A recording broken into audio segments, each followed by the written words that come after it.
What a great talk with Meredith and Alex, really. We have the power to push back. I really took that away from it. I am absolutely thrilled to be here to talk and interview our next guest. He is his Professor Gary Marcus, the founder and CEO of Robust.AI, a scientist, best-selling author, and entrepreneur. Gary was CEO and founder of the machine learning startup Geometric Intelligence, recently acquired by Uber, and is known for his provocative and bold claims in artificial intelligence, neuroscience, and cognitive science. Trained by Steven Pinker, he received his PhD at MIT at age 23. His professional research, published in leading journals, has focused on foundations of cognition in humans, animals, and machines, spanning fields from developmental psychology to neuroscience, to genetics to artificial intelligence. A special interest has been on the challenge of endowing machines with common sense. Welcome, Gary. Thank you so much for joining me today. It's exciting being here. Yeah. In a virtual 2020 sort of way. Exactly. So I have been informed that you have actually written 5 books, which I found so impressive. I'm wondering if you can tell us a bit about your AI journey, how it's developed, where you've come from, and where you are today. Sure. So I've been interested, I should say, in AI almost my whole life. I first learned to program a computer when I was 8 years old. It was a paper computer. We didn't have, actual computers that back then in public schools in Baltimore, where I grew up. But I learned on a paper computer. That night, you said you were off stage, that you were a child actress. I had my first television appearance that day. Ooh. As I explained how this paper computer worked on TV. Somebody tried to find the archive footage of it, and it doesn't seem to exist. But that kicked off my computer science career at age 8. And I very quickly, as an only child, wanted to program computers to play games with me and things like that. And so that led to an interest in AI that I've had through my whole life. And I went to college early. You mentioned I got my PhD when I was 23.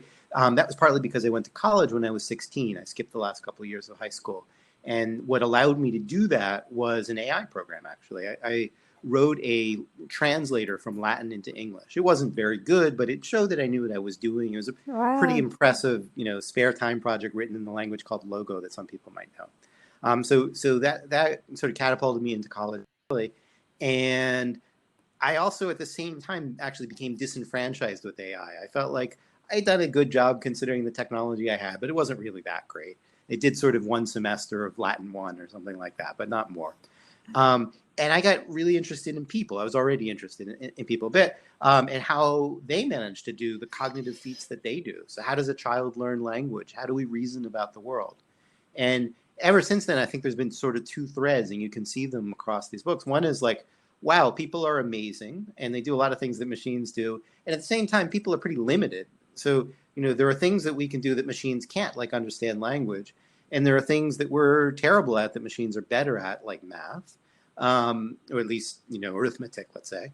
And then there are all kinds of interesting in-between cases. So my undergrad thesis was actually on limitations in reasoning. It was actually in part about misinformation and how we handle misinformation. And it's about things like confirmation bias. We notice data in favor of our theories and ignore data on the other side.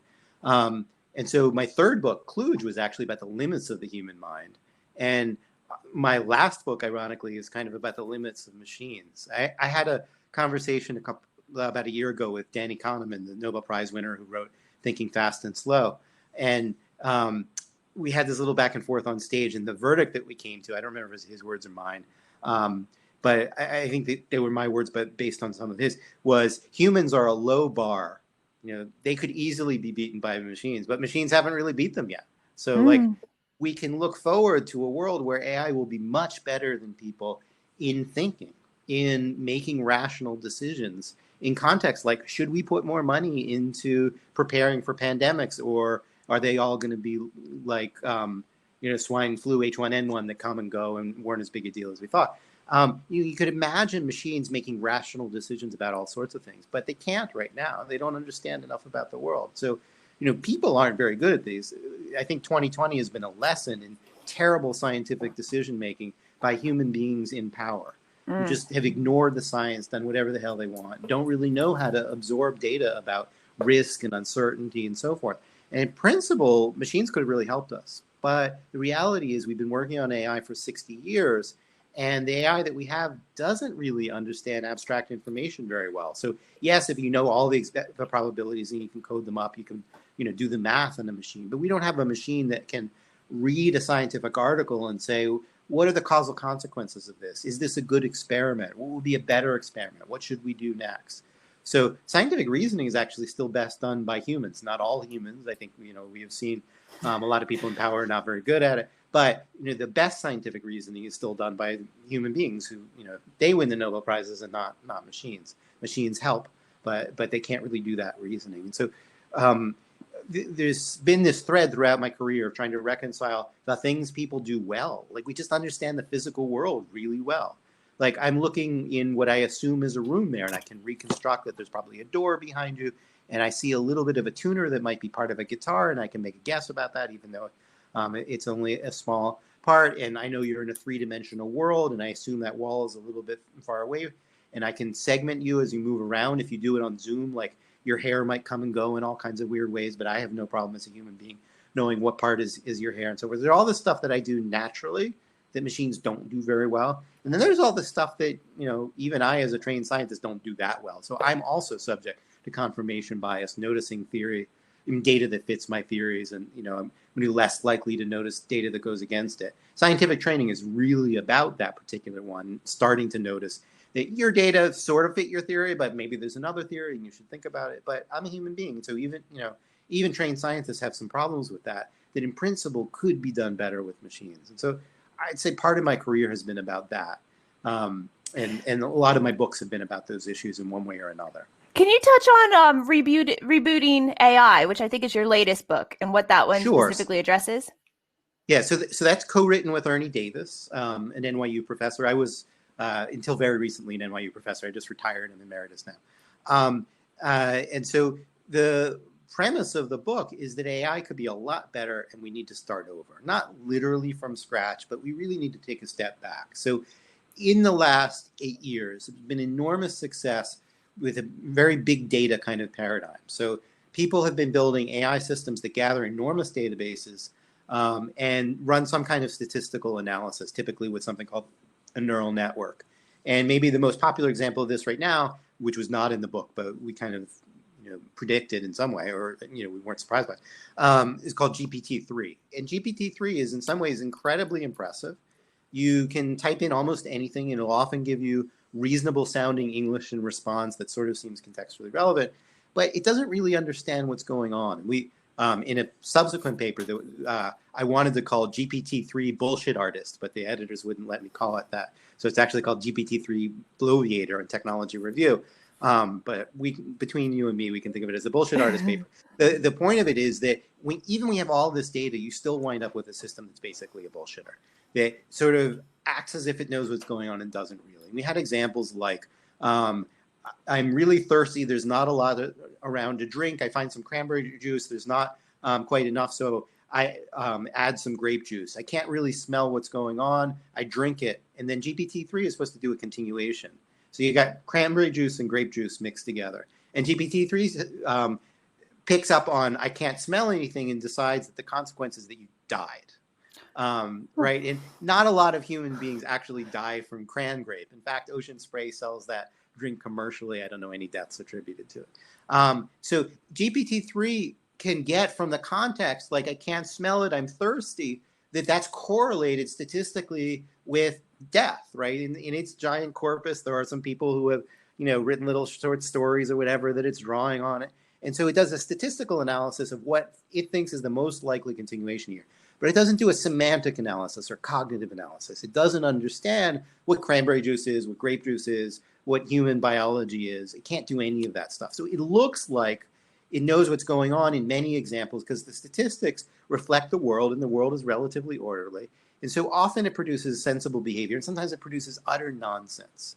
And what we argue in rebooting AI is that we're going to have to change our entire approach to AI if we want to have systems that are more reliable than that. And that's going to start by building in common sense around things like space, and time, and causality. And just putting more and more data in and sort of stirring a crank does not get you there. It does not get you to a common sense understanding of the three-dimensional world, the objects that are in it, the people that are in it, their properties, and so forth. And the book is about outlining where the limits are and at least sketching where we want to go. It's not an answer, right? I think it's going to take a whole field working together to solve these problems. I think it's going to take hundreds of thousands of people in coordinated ways to really reboot AI. But I think until we do, we're left with, for example, all kinds of bias problems. So, people have been talking in the last few years about bias. There have been a bunch of examples, and they just recur over and over again. There's just like a Band-Aid mentality. So, one of the first ones was Google images getting confused about African Americans and gorillas, which is terrible. And they put a Band-Aid on it, and that problem got fixed. But there's a million other examples. Like if you Google for, I don't know, grandmother and daughter, you'll probably get white people rather than a mix of races reflecting what's going on around the world. Or if they fix that one, there'll be some other example that's quite like that. And so there are little Band-Aids fixing particular problems that get noticed, but there's this unending stream of bias problems. And the reason is that these systems look to the past. They don't understand the future that we're trying to create or the present. And so, one example I like is Amazon tried to make a job search AI system. Yeah. And it would look at resumes and say, should you do this job or not? And it would say things like, well, if you're a ballerina, well, it wouldn't say it quite like this, but if you were a ballerina, it would vote that you're not going to be a good computer scientist. Well, that's a historical thing. Historically, people that were trained as ballerinas are girls, and they've been dissuaded by all kinds of mechanisms we don't need to go into here from having careers in computer science. It doesn't mean that they can't. So I know at least one, ballerina who's a great computer scientist. They exist, but they're very sparse in that corpus. And the corpus doesn't know the difference between cultural bias and history. If you had dropped one of these systems in 1910 and said, could a woman play in an orchestra? You'd say, well, no. But that's not the right conclusion, right? The conclusion there is that the bias is in the historical data and in a system that doesn't understand the difference between historical data and values that we might want to develop and so forth. It doesn't have the semantic concept of gender, equality, opportunity, any of those kinds of things. If you're just churning a bunch of numbers in a deep learning system, none of that stuff is there. And so all you can do is put Band-Aids. You can be like, well, we'll change the weight for ballerina, and maybe it solves the problem for ballerina, but then it does. How about burlesque dancer? It doesn't solve the problem for burlesque dancer. Could a burlesque dancer be a futurist? Well, maybe it's not in the record, but is that impossible? Why haven't we seen that? It is possible. These systems, well, I know you're an example. But if you're not in the database, the system doesn't understand and can't do it. And so it's really, I think, a fairly desperate problem because we're putting more and more into AI, more and more data is going in, it's being applied in more and more problems, and it's dumb. I mean, at the end of the day, it's just brute force number crunching, and that works for some problems and not others. So you could say, well, if it's so dumb, how can you win it go?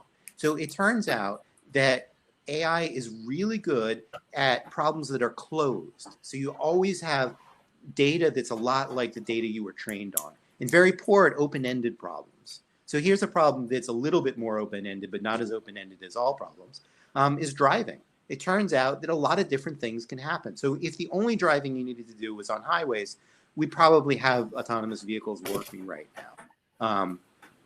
Though even there are some problems, but it'd be at least a lot easier. But once you go into cities, you have all kinds of things going on. Like somebody, New York, we were talking about New York off stage, there was a naked cowboy, right? I knew him, yeah. Right? You knew the naked cowboy, but the training set probably doesn't. And so it wouldn't, understand what to do. That person might not look like the other humans because there probably aren't a lot of naked humans in the training sets for these systems. And so, it might run them over or something like that. Even walking in the middle of Times Square. So there are always things that aren't in the training set. And a human can reason about it and say, well, that's peculiar. I've never seen a naked person walking around Times Square before, but still looks like a person. And so even though I haven't had my driving experience, I understand that it's a person.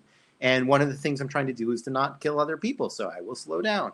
And the systems don't really reason at that level, or, they'll do it in particular cases, but not in the general way. And so when we get to more open-ended problems that are not like Go or chess, where the rules haven't changed in thousands of years and you have a very limited world, like Go, it's just the stones on the board. Chess is just the chess pieces, board never changes. When you move away from games and into the open-ended real world, the AI we have is not very good. When I was a kid, I watched Rosie the Robot on the Jetsons. You probably know Rosie as well, at least many people in the audience, right? Rosie the robot could move in an ordinary home and cook or watch, take care of the kids. I have 2 little kids. I would pay almost any amount of money in lockdown to have a Rosie the robot that would not bring, infections in from the outside and could take care of things and give me more free time. But no amount of money. There is, even Elon Musk can't actually buy Rosie. He had a project about robotic butler a few years ago, but I've never heard anything about it since. Yeah. So, that level of ordinary everyday reasoning has been elusive. And since we've been at the field 60 years, we have, I don't know, trillions of times more data, trillions of times more compute, trillions of times more memory. It's kind of embarrassing that we still don't know how to build Rosie the robot. That's a good point. So tell me about Robust.AI. Are you building Rosie, or are you making common sense?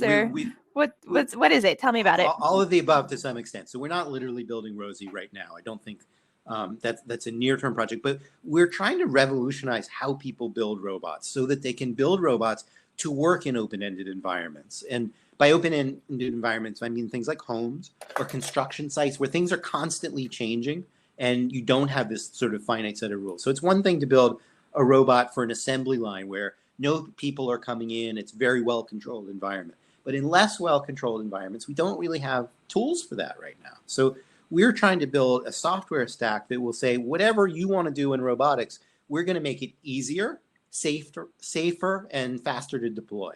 So you want to build a robot that's going to work, let's say, in an elder care home or something like that. We're going to make it so you can build that faster. You can count on it. It's going to work in a broader range of environments.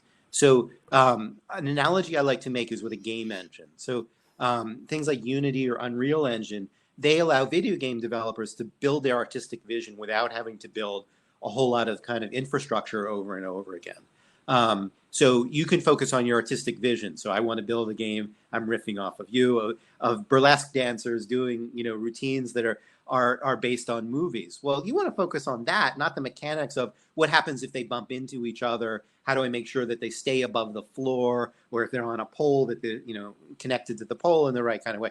Like I want all of that physics to be taken care of so I can focus, or let's say you're building the game, you want to focus on what you know about that artistic endeavor and what would make it a good game. Well, in a similar way, I want people who are building robots to focus on the stuff that's relevant to their specific problem. So they're working on construction sites and they want to teach the robot about some unusual things that happen there so that they can make those robots do what they want on those construction sites and not have to worry about making sure that it's safe, because the engine that we're building, we call it a cognitive engine, is going to take care of safety, is going to take care of reliability, and make it easier for other people to build the software that they want. So in the early days of the company, we're going to build some specific applications that we'll talk about at least a little bit later this year and early next year.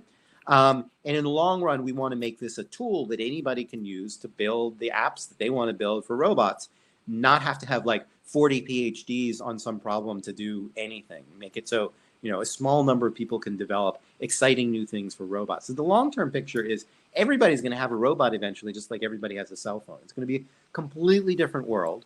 And in that world, there needs to be a way to build software that we can trust.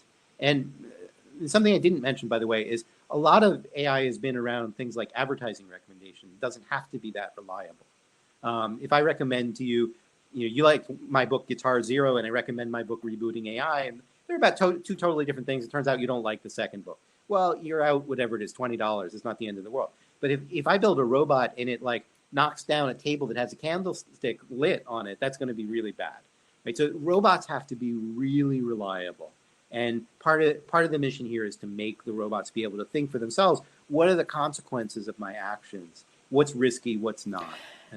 Yeah, so I mean, I kind of refer to this as emotional intelligence. So I do a lot of talks about kind of IoT and the intelligence of things, and then this progression that is forecasted into the emotional intelligence of things. And I think we're still quite a ways away from that. But I wanted to hear from you, kind of your opinion on, is that the way that you think that machines are going in our relationship with machines, and how far away are we from that time? I love the movie Her. Yeah. Scarlett Johansson's character had amazing emotional intelligence and social intelligence more generally. And machines right now don't really have that. They fake it. They've been able to fake it since the 60s. There's a program called ELIZA you might be familiar with.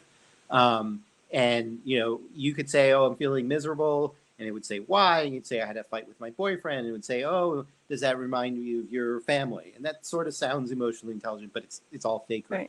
Right. Real emotional intelligence would go deeper than that. And we don't have anything that really goes deeper than that. At my company, we think more broadly about psychological intelligence, which includes some degree of emotional intelligence or social intelligence. So we're not building her. I mean, that's not a short-term project. But at least you would like robots to have some sensitivity to people's moods. Robots have to be able to deal with people, I mean, especially if you're going to put them in open-ended worlds, so like elder care or something like that. You'd like the robots to have some sensitivity to people's moods, to their goals, what they're trying to do. And those kinds of things we are thinking about a bunch, how to get some level of emotional awareness. I don't think robots have to have emotions themselves, but if they're going to interact with people, then they need to understand, where the people are coming from, so to speak. And one of the most interesting things in robotics is mostly we don't say everything that we know or think. We leave a lot in the background, and machines have to be able to pick that up. So in the book Rebooting AI, we have this cartoon. It's not on the point of emotion, but the broader point of what I would call underspecification, which is somebody says to their robot in the living room, "Put everything away in the closet." And the robot takes a chainsaw and starts cutting up the couch. And the person looks on in horror, right? Because that's not what they meant. It is what they said. They said, put everything away. Right. But what they meant is like all the things that you'd usually put away. And robots need to have sensitivity to what it is that people say, but also what they leave out, because it's common ground shared between humans. I'm not going to tell you what I think you already know as a person. Like if I spend the whole time like explaining to you that this is a shirt and these are glasses, we're never going to have a conversation. So I try to have some measure of what you know. And same when I'm writing a book. I try to have a measure of the audience. So I don't spell out what's already known, so I can focus on what's known. That's what people do all the time. We need robots to be able to do that. And part of that, of what we don't spell out, is like our mood and what the consequences might be, or what part of our goals we're going to specify and not, things like that. So in some of these new areas that we're talking about, where do you think are kind of areas that like research students could focus on that we haven't maybe focused on in the past? Are there any kind of areas that you see as needing to grow, or new areas that we haven't thought about that need to happen, kind of new jobs that might emerge from this time? Well, I think there are tons of things that people can work on. There's a field called knowledge engineering that's kind of in disrepute right now, but needs a fresh look. So, we're building machines that can acquire a lot of knowledge from the world by themselves. And the old paradigm was that a human would input that knowledge into a machine. And of course, it's much easier if the machine acquires it. But the machines are acquiring very superficial things. So they're kind of acquiring correlations, but not a causal understanding of how the world works. And so, the old methods were tedious, they were slow, but we need some kind of new way of automatically acquiring knowledge that is not just superficial knowledge, but that is deeper knowledge about how the world works. And so there's a lot of research questions around that. I'll give you one very small example, because sometimes examples stick in people's heads, which is, how do you get a machine to understand the relation between a block of cheese and a cheese grater, and what you would do with the cheese in order to grate it? So you can program a machine, you can take a picture of a grater and program it into a machine. You could put it in a game engine if you wanted to make a video game with the giant graters that descended from Mars or whatever. You could have spaceships flying inside the cheese grater, but nobody knows how to build a system that would understand the sharp edges, how it relates to the cheese, and what direction the cheese needs to go in order to do something. So that's just one example of the relationship between an object and its properties. So what is this object for? How do I use it? In order to get robotics to where Rosie is, or where Rosie was in a fictional show from the 1960s, robots need to be able to do that. They need to be able to look. I've got a glass here, if I can put it in the camera. They have to understand, the water comes out from one side and not the other, and how a person might drink from it. And suppose that they want to help an elderly person take medicine by helping them with a glass of water. They have to understand, what a glass of water is and what its properties are. And we don't really have a good solution to that. We've gone so far over to the what can I learn automatically from big data that we have forgotten that problem about interpreting objects in the world, what their functions are. And I think that's a great opportunity for some young graduate students to make really foundational changes to how we do AI that could change the whole course of things. There are places in intellectual history where the field has gotten stuck. One example is Mendel had this idea of factors, which we now think of as genes.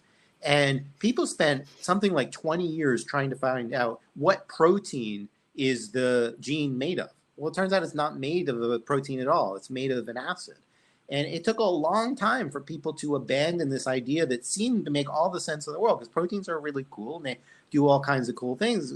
But it was just wrong. And I think the idea of acquiring everything from big data is incredibly seductive. But in the end of the day, it's wrong. Not in the sense that it's useless, but in the sense that it is not the answer to making intelligent machines. It's just a part, it's a tool that intelligent machines use, but it's not the whole answer. We need to look in different directions.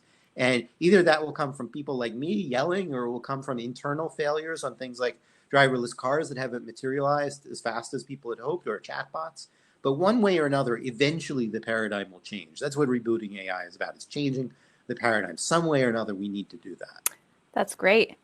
Talking about knowledge, one of the things that has come up several times today is we're at, in the middle of kind of a crisis when it comes to truth and what we can trust and what we can't trust. We're kind of living in a day and age where, even what we see and what we hear online, it could be a deep fake. We don't know if we can trust it.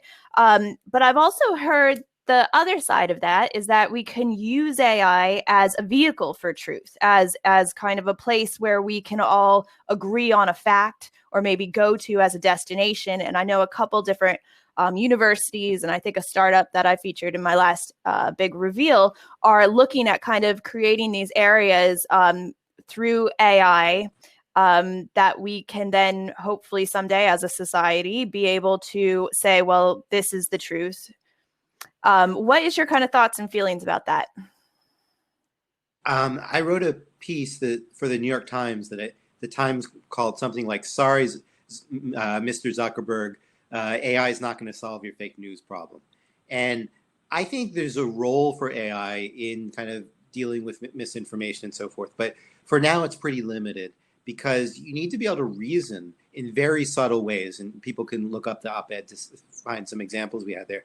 You really need to understand things like time and how people misuse time in the course of misinformation. Here's an example I saw this morning, actually. John Cornyn, Republican senator, posted a picture of 3 Democratic senators, or I think they're senators, clustering around with no masks. And he said, basically, God, this is really hypocritical. I forget his exact words, that these Democratic senators aren't wearing masks. And I think people have the cultural context to understand why that would seem damning. But it turns out that the picture they showed was from 2018.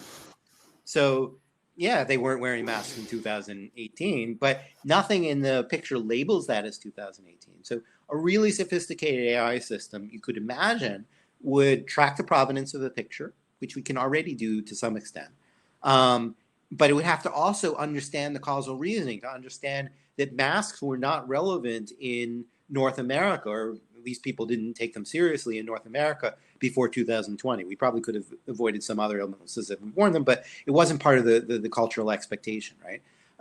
And so you'd have to put together the fact that they're talking about something that is of cultural relevance or political relevance in 2020, and they're using this picture from 2018 to illustrate that fact. That is a very subtle inference that is far outside of what you get from the current paradigm, where you take like labeled examples of glasses with the word glass and recognize an image. So like the technology that makes Google Photos work so well is just not the right technology for looking at that John Cornyn tweet and saying, this is misleading. It's trying to misrepresent the Democrats as not wearing masks, but it's from a time period that is irrelevant to this question. Someday AI may be able to do that. Nothing in what I have said says that AI is impossible. It says we need a paradigm shift. In 1901, nobody knew what a gene was, and none of the things people were working on were really getting us there. But then it turned around, and now, Watson and Crick, and now we're doing genomics at incredible scale and so forth. So it's not that I think that we'll never get there. It's that I think that the current approaches won't get us there, and that we need some fairly bold new thinking in order to get us there. So the essence of misinformation is to take stuff that sounds plausible and is wrong on some of the details. So, Pizzagate, it sounded sort of plausible to somebody that somebody could be hiding something in a basement or whatever, and not that plausible from other perspectives. And you need to have a lot of knowledge in order to understand why this is probably ridiculous and it's probably politically motivated, which goes to your kind of emotional cognition question. It's more like social and political cognition. But these are sophisticated things. They require nuanced understanding of time and human relationships and political agendas. And the tools we have just aren't the right tools. But I think we can build them. I don't think I will be alive for them. I think it's going to take a long time, but we can hope.